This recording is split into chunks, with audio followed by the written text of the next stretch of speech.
নমস্কার, দেখছেন বলো কি জানতে চাও। আমি সায়ন আপনাদের সঙ্গে। কিছু মানুষের বিশ্বাস হবে না, কেউ কেউ আবার এর পেছনে যুক্তি খুঁজে বার করার চেষ্টা করবেন, কিন্তু সত্যিটা সত্যিই থাকবে।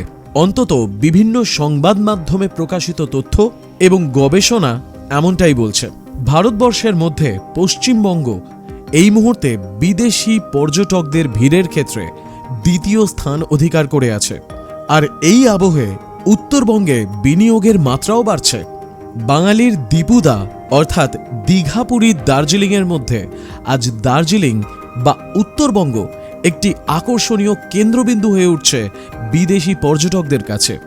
এমনকি রাজধানী কলকাতা, পার্শ্ববর্তী পুরুলিয়া, বাঁকুড়া এবং বোলপুর, এই সমস্ত জায়গাগুলো বিদেশি পর্যটকদের কাছে সবথেকে আকর্ষণীয় জায়গা হয়ে উঠছে। যদিও দীঘা মেতে রয়েছে বাঙালি চিরাচরিত পর্যটকদের নিয়েই, কিন্তু দীঘাতে জগন্নাথ মন্দির স্থাপিত হওয়ার পর থেকে সেখানে বিদেশি পর্যটকদের মাত্রাও কিন্তু আগের থেকে বেড়েছে। একটা সময় ছিল যখন ভারতবর্ষের বুকে গোয়া ছিল বিদেশি পর্যটকদের হটস্পট, কিন্তু সময়ের সাথে সে ছবি অনেকটা পাল্টেছে।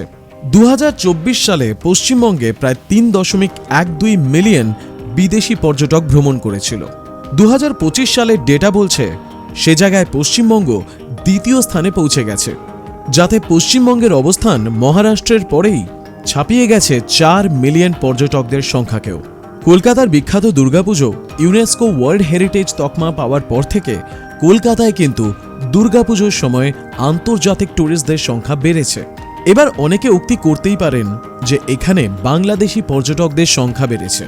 হ্যাঁ, এই তালিকায় আন্তর্জাতিক পর্যটকদের মধ্যে বাংলাদেশি পর্যটকদের সংখ্যা তো আছেই, কিন্তু সবথেকে বেশি সংখ্যা বাংলাদেশি পর্যটকদের নয়। 2024 সালে যে সংখ্যক পর্যটক পশ্চিমবঙ্গে ভ্রমণ করতে এসছে, তার মধ্যে সবথেকে বেশি সংখ্যার পর্যটক এসছে ইউএসএ থেকে, অর্থাৎ ইউনাইটেড স্টেটস অফ আমেরিকা। আরও সাম্প্রতিক ডেটা বলছে 2025-এ পশ্চিমবঙ্গে যারা এসেছেন তাদের মধ্যে ইউএস, ইউকে, জার্মানি ইত্যাদির মানুষ বেশি এসেছেন। 2025-এ পশ্চিমবঙ্গের ক্ষেত্রে বিদেশি পর্যটক বৃদ্ধির কারণ হিসেবে ধরা হচ্ছে রাজ্যের পর্যটন পুনরুজ্জীবন, বৈচিত্র্যময় পর্যটন অফার ও সাংস্কৃতিক, হেরিটেজ, প্রাকৃতিক, হিল স্টেশন এইসব, এবং তার সাথেই জড়িত কলকাতার বিখ্যাত দুর্গাপুজো, এমনকি চন্দননগরের জগদ্ধাত্রী পুজো, বারাসাতের বিখ্যাত কালী পুজো।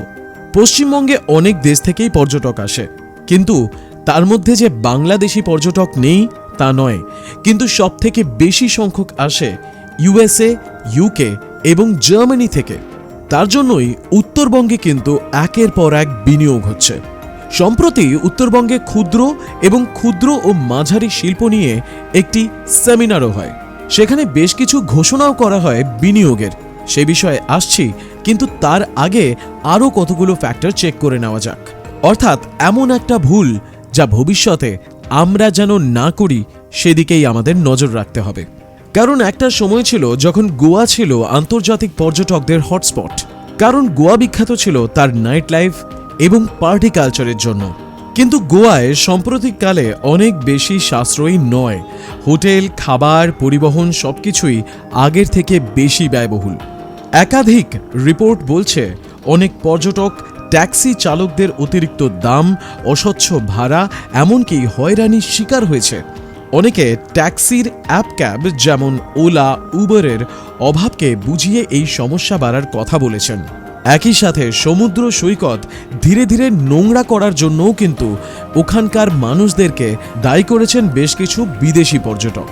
এদিকে পশ্চিমবঙ্গে যেহেতু বিদেশি পর্যটকের সংখ্যা বেড়েছে এবং বেশি সংখ্যক মানুষ পাহাড়ের দিকে পা রাখছেন, তার জন্যই এবার ফোকাসে আসছে উত্তরবঙ্গ। সম্প্রতি উত্তরবঙ্গের ক্ষুদ্র ও মাঝারি শিল্পের শিল্প সম্মেলন সিনার্জি 2025 আয়োজিত হয়। উত্তরবঙ্গে দার্জিলিং, কালিম্পং এবং জলপাইগুড়ি জেলায় আগামীতে 3,319 কোটি টাকারও বেশি বিনিয়োগের সম্ভাবনা রয়েছে, এমন কথা উঠে আসে। একই সঙ্গে প্রায় 10,000 মানুষের কর্মসংস্থান হবে, এমনটাও আভাস পাওয়া যায়। উত্তরবঙ্গের এই শিল্প সম্মেলনে চিরাচরিত চা শিল্পকে নিয়ে তো আলোচনা হয়ই, একই সাথে এবার উঠে আসে রিয়েল এস্টেটও। এই সম্মেলন থেকে জানা যায় যে দার্জিলিং জেলায় 1523 কোটি টাকা, জলপাইগুড়ি জেলায় 1442 কোটি টাকা ও কালিম্পং জেলায় 164 কোটি টাকার মতন বিনিয়োগ প্রস্তাব এসেছে। এছাড়া যেই রিয়েল এস্টেট সেক্টরের কথা বলা হয়েছে তাতে আগামীতে 4700 কোটি টাকার বিনিয়োগের প্রস্তাব রয়েছে।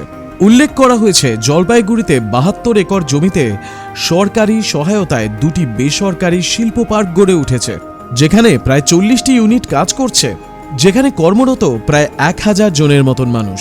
অদূর ভবিষ্যতে 71 একর জমি জুড়ে আরও 4টি শিল্প পার্ক তৈরি করা হবে। এছাড়া WBIDC জলপাইগুড়িতে আরও 2টি পার্ক স্থাপনের উদ্যোগ নিয়েছে। ডাবগ্রাম শিল্প পার্কের ফেজ 4 এবং phase 5।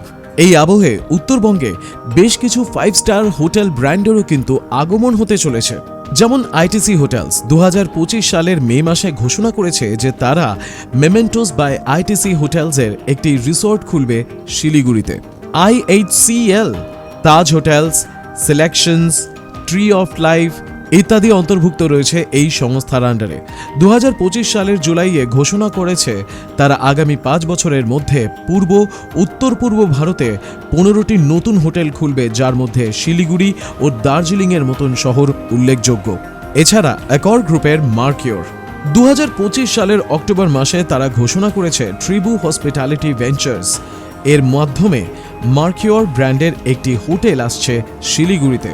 Holiday in IHG hotel and resorts group 2025 সালের সেপ্টেম্বরে ঘোষণা করেছে তারা হলিডে ইন শিলিগুড়ি নামে একটি হোটেল এখানে নিয়ে আসছে।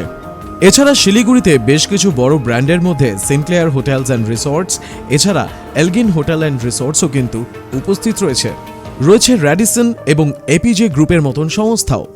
অর্থাৎ ধীরে ধীরে কলকাতার পাশাপাশি পশ্চিমবঙ্গের উত্তরবঙ্গের শিলিগুড়ি এবং শিলিগুড়ি সংলগ্ন জায়গাগুলোতেও কিন্তু শিল্প, ট্যুরিজম এই সমস্ত দিক থেকে কিন্তু ভালো লাইমলাইটে আসার সুযোগ রয়েছে।